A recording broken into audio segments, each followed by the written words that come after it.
Hello दोस्तों, कैसे हो आप लोग। हम आ गए अपना नेक्स्ट वीडियो लेके। पिछले वीडियो में हमने आपको सिद्ध मकरदोज के बारे में बताया था, उसके बेनिफिट वगैरह बताए थे, कैसे वगैरह लेते हैं, उसको कहाँ से परचेज कर सकते हैं, वैसा बता दिया था। आज हम लेके आए हैं अपना नेक्स्ट वीडियो और हम इसके बारे में बताने वाले हैं कि ये एक ऐसी चीज़ है जो हर घर में होनी चाहिए। दोस्तों, जिस तरह से अपने पैरासीटामोल, पेन किलर जो दवाइयाँ जैसे हर घर में होती है, वैसे ये चीज़ तो हर घर में होनी चाहिए।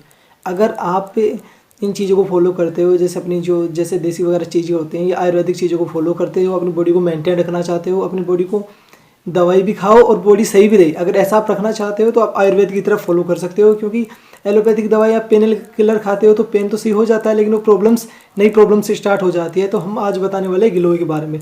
दोस्तों, गिलोय ऐसी चीज़ है कि आप किसी भी चीज़ में खा सकते हो बहुत ज़्यादा। जैसे सपोज और आपके दोस्तों फीवर हो गया, दोस्तों फीवर क्यों होता है? फीवर अपनी जो एंटीबॉडीज कम पड़ने लग जाती है किसी बीमारी की वजह से, तो फीवर एक हीट जनरेट करता है बॉडी के अंदर। तो गिलोय क्या होता है कि अपनी एंटीबॉडीज को बढ़ाता है, जिससे क्या होता है कि वो हीट ऑटोमेटिक रिलीज हो जाती है, क्योंकि अपने फिर इम्यूनिटी बढ़ जाती है।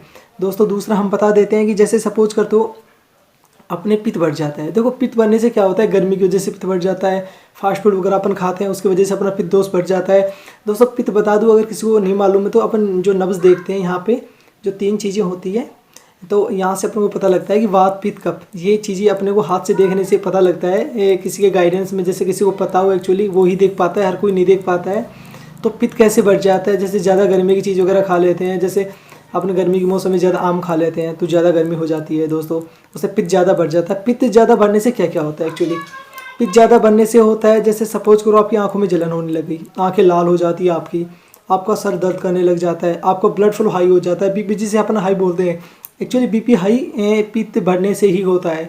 पित्त बढ़ने से फिर क्या होगा, क्या तो किसी को बहुत अधिक नींद आएगी, जैसे बहुत ज़्यादा गुस्सा आता है, या फिर किसी को बहुत कम नींद आएगी। इसके दो दो अपोजिट होते हैं। शरीर आपका सूखने लग जाता है, आपको प्यास ज़्यादा लगने लग जाती है। अगर किसी किसी का पित्त के साथ वात अधिक हो जाता है तो उससे शरीर में इतनी गर्मी पैदा हो जाती है कि अगर वो गर्मी अगर आपके ऊपर चढ़ गई सर में, तो सर इतना गर्म हो जाता है कि मांसपेशियाँ फटने वाली हो जाती है। उस स्थिति को अपन कहते हैं ब्रेन हेमरेज। दोस्तों, ब्रेन हेमरेज जब होता है, जब आपका वात और पित्त दोनों अधिक होते हैं, तो उन दोनों से गर्मी बन के अपने सर के ऊपर चढ़ जाती है। सर में घुसने से कोई कहता है कि मेरा सर फटने वाला है, किसी को गरेड़े आने लग जाते हैं। जैसे अपन बोलते हैं ना कि यार यार उसको गरेड़े आते हैं, इसकी कोई औषधि नहीं है, कोई दवाई नहीं है, इसने बहुत जगह दिखा लिया। किसी को पागलपन हो जाता है, जैसे सपोज करो किसी ये जो खा लेते हैं ना, भांग धतूरी वगैरह खा लेते हैं, कोई नशीली चीज़ें खा लेते हैं, जैसे चरस गांजे जो आते हैं एकदम से, तो वो ऐसे क्या हो जाते हैं कि पागलपन जैसे उनकी हो जाता है। दोस्तों, पागल वगैरह कुछ नहीं होते हैं, उनका पित्त बढ़ जाता है एकदम से, और वायु बढ़ने से गर्मी एकदम से सर में जाके स्टोर हो जाती है और वहाँ से नस फटने लग जाती है, तो वो पागलपन होता है। देखो, पागलपन क्यों होता है? क्योंकि अपना नर्वस सिस्टम का कंट्रोल हट जाता है, अपना दिमाग का अपनी बॉडी के अंदर से कंट्रोल हट जाता है, उसे ही पागलपन कहते हैं। बंदा कुछ भी करने लग जाता है, कोई फ़र्क नहीं पड़ता, खड़ा है खड़े रहता है, ठीक है। जैसे सपोज करो किसी को गाली बक रहा है तो गाली बकने लग जाता है, उसको होश नहीं रहता है कि इससे माँ बाप से बात कर रहा है या किसी और से बात कर रहा है। जैसे सपोज करो उसके गर्मी इतनी बढ़ जाती है कि उसकी बहुत ज़्यादा प्रॉब्लम्स हो जाती है, उसका दिमाग संतुलन बिल्कुल हट जाता है।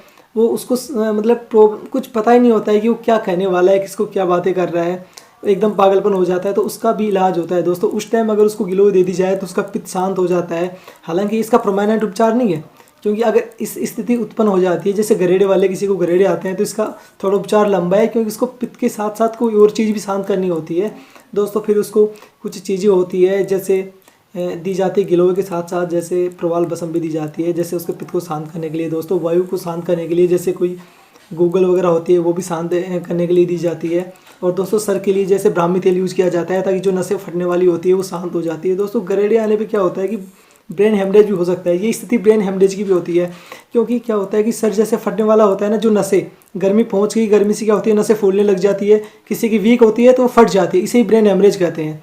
दोस्तों, ये तो सबको पता होता है कि ब्रेन हेमरेज क्या होता है, लेकिन ये किससे होता है ये किसी को नहीं पता होता है एक्चुअली। तो इससे ये काफ़ी ज़्यादा फ़ायदा रहता है। और दोस्तों, गिलोय का क्या बताऊँ, जैसे गर्मियों में नक्सीर आने लग जाती है किसी। हाँ, मैं एक चीज़ बताना भूल गया कि जैसे गर्मी सर में चढ़ गई, उससे तो क्या होगा, ब्रेन हेमरेज हो सकता है। किसी किसी क्या होता है कि वो गर्मी ब्लड के अंदर मिल गई, जैसे पित्त ब्लड के अंदर मिल गया, ब्लड सर्कुलेशन हाई होगा, इतना हाई हो जाता है कि जैसे वो कहीं से भी नसें उसकी वीक होती है, जैसे फट जाती है। किसी का क्या होता है, किसी के नाकों से खून आने लग जाता है, जैसे अपने किसी को बोलते हैं ना नक्सीर आ रही है, उसके बहुत ज़्यादा नक्सीर आती है। अरे यार, वो नक्सीर नहीं आती है, एक्चुअली होता क्या है कि पित्त ज़्यादा हो जाता है ब्लड के अंदर, ब्लड फ्लो करेगा ब्लड प्रेशर करेगा तो कहीं से फटे होगा, जिससे अपनी पाइप को अंदर अगर पानी का प्रेशर बहुत ज़्यादा हो जाता है तो फट जाते हैं। सेम यही प्रॉब्लम होती है, तो उसको ज़्यादा कुछ नहीं देना। जैसे गिलोय के साथ प्रवाल भस्म मिला के एक एक रत्ती सुबह शाम दूध मलाई में वगैरह मिश्री वगैरह में खिला दो, गुलकंद के अंदर खिला दो। 10 दिन के अंदर उसका फ़ायदा हो जाएगा। थोड़ा लंबा चला दो, ज़्यादा प्रॉब्लम है तो उसको लगभग 20 से 25 दिन तक चला दो, वो प्रॉब्लम उसकी दूर हो जाएगी। और दोस्तों पित्त बढ़ने से क्या होता है, एक्चुअली पित्त बढ़ने से क्या होता है कि जैसे किसी किसी को तो चलो ब्लड सर्कुलेशन हाई हो गया, उसके बीपी हाई हो जाती है, हार्ट फेल भी हो जाता है उससे। तो कुछ ज़्यादा बीपी हाई होने से हार्ट फेल हो जाता है, लेकिन बीपी हाई की बहुत दवाई होती है। जैसे अपने गिलोय दे दी, पित्त शांत हो गया, वो रिलैक्स हो जाएगा, उसको नींद भी अच्छी आएगी। अगर किसी के ब्लड प्रेशर हाई होगा तो उसको नींद नहीं आती है, लेकिन ब्लड प्रेशर हाई अगर हो किसी का उसका पित्त बढ़ रहा है, इस वजह से बीपी हाई होगा, और उसको अगर गिलोय दे देते हैं तो शांत हो जाता है, चक्कर वगैरह आने बंद हो जाते हैं। किसी को चक्कर आते हैं तो चक्कर भी गर्मी की वजह से आते हैं।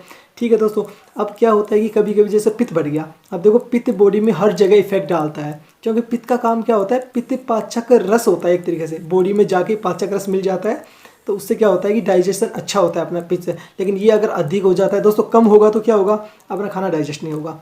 अगर ये ज़्यादा हो जाएगा तो क्या होगा, ज़्यादा होते ही क्या होता है, ये सूखने लग जाता है दोस्तों। जैसे किसी चीज़ को गर्म करते हैं तो वो सूखने लग जाती है, सेम ऐसे ही अगर उसको गर्म करेंगे तो धीरे धीरे सूखने लग जाएगा। सूखी वो क्या बन जाती है, गांठें बन जाती है, पत्थर जैसी बन जाती है, वही क्या होती है, पथरी होती है दोस्तों। वो किडनी के अंदर पथरी बन जाती है। अपन क्या कहते हैं, गाँव में गलतफहमी होती है, अरे कुछ खाओ तो धो के खाओ यार, वरना पथरी हो जाएगी। गलती से मैं पत्थर चला गया तो ऐसा लगेगा अरे इसने पत्थर वगैरह खाए होंगे, पथरी इससे होती।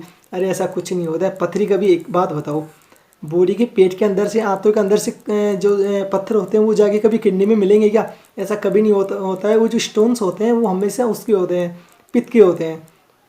पित्त जब सूखने लग जाता है तो उसके वजह से स्टोन बन जाते हैं। तो ये गलतफहमी भी दूर हो चुकी होगी कि मतलब बहुत कम लोगों की, वैसे सब आजकल पढ़े लिखे लोग हैं, सबको पता होता है एक्चुअली क्या होता है।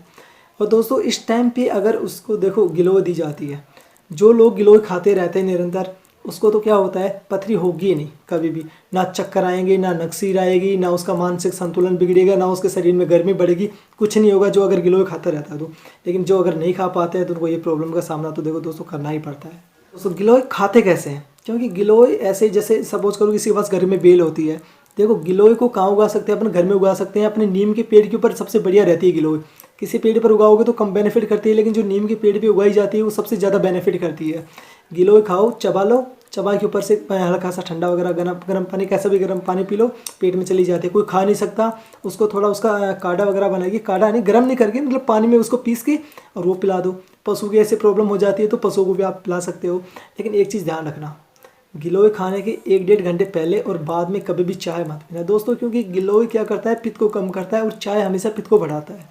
ठीक है दोस्तों, और पित्त बढ़ने से क्या होता है, कभी भी पित्त बढ़े हुए व्यक्ति को हींग मत खिला देना, क्योंकि हींग उत्तेजक होती है। अगर किसी का पित्त बढ़ा हुआ है और उसको हींग और खिला दिया तो वो तो ब्लास्ट हो जाएगा, क्योंकि जैसे चलते हुए चूल्हे में अगर अपन कैरोसिन डाल देते हैं तो आग भभक जाती है, सेम ऐसे ही पोजीशन उसके साथ भी होती है दोस्तों। और दोस्तों एक चीज़ और बता दूं, जैसे लगभग 3 से 4 या 5 साल पहले ये जोर चला था कि प्लेटलेट्स कंट्रोल में नहीं होते। देखो दोस्तों एलोपैथी के पास आज भी इसकी मतलब कि एक सेटिस्फेक्शन वाली दवाई नहीं है। लेकिन अगर आप घर के अंदर गिलोय खाते रहते हो तो आपकी प्लेटलेट्स कभी डाउन आएंगे नहीं, ये श्योर है। डेंगू वगैरह का आपकी इफेक्ट नहीं पड़ेगा, क्योंकि बॉडी के अंदर इम्यूनिटी इतनी बढ़ जाती है इससे कि आपकी बॉडी के अंदर कोई इफेक्ट नहीं पड़ेगा। आपको डेंगू काटे, फलाना मच्छर डिकड़ा कोई भी काटे, कोई फर्क नहीं पड़ेगा, क्योंकि बॉडी आपकी मजबूत रहेगी अंदर से। तो गिलोय की बहुत ज़्यादा बेनिफिट है। तो दोस्तों गिलोय हमेशा होनी चाहिए। एक चीज़ और रखा करो गिलोय के साथ, हमेशा घर में गिलोय और जो प्रवाल भस्म आती है, प्रवाल पिष्टी आती है दोस्तों, प्रवाल भस्म से थोड़ी ठंडी होती है, तो प्रवाल पिष्टी आप रख सकते हो। प्रवाल पिष्टी और गिलोय सत्तू दोनों आप रखा करो घर के अंदर, किसी मेडिकल से ला सकते हो। इससे क्या होगा दोस्तों, किसी का गर्मी आ गई, किसी गर्मी की शिकायत होगी, लेडीजों को ज़्यादा गर्मी की शिकायत रहती है, उनको भी जैसे 2 चावल के बराबर दोनों में से मिक्स करके एक चावल लेके दोनों में से, और गुलकंद के अंदर, मलाई के अंदर, मिश्री के अंदर मिला के खिला दो, गर्मी शांत हो जाएगी। बच्चों वगैरह की सूखा रोग होता है उसमें भी ये बहुत काम करता है। देखो दोस्तों प्रवाल भी बहुत काम करता है, क्योंकि प्रवाल में कैल्शियम होता है, तो प्रवाल बहुत फ़ायदेमंद रहता है। अगर गर्भवती व्यक्ति को अगर प्रवाल खिलाया जाए तो उसको भी बहुत फ़ायदा रहता है इसका। तो दोस्तों आज बस इतना ही। गिलोय बहुत बेनिफिशियल है, हर अपने घर के अंदर रखा करो। अगर किसी की ग्रेडी वगैरह की प्रॉब्लम हो, कोई ऐसी छोटी मोटी प्रॉब्लम, छोटी मोटी क्या बड़ी से बड़ी प्रॉब्लम हो, तो आप हमसे कॉन्टैक्ट कर सकते हो। बने रहिए हमारे साथ, लाइक कीजिए, शेयर कीजिए और कमेंट करके बताइए कि वीडियो कैसे लगी, नेक्स्ट वीडियो किसके बारे में बनाना है ये भी आप बता सकते हो। Thank you so much.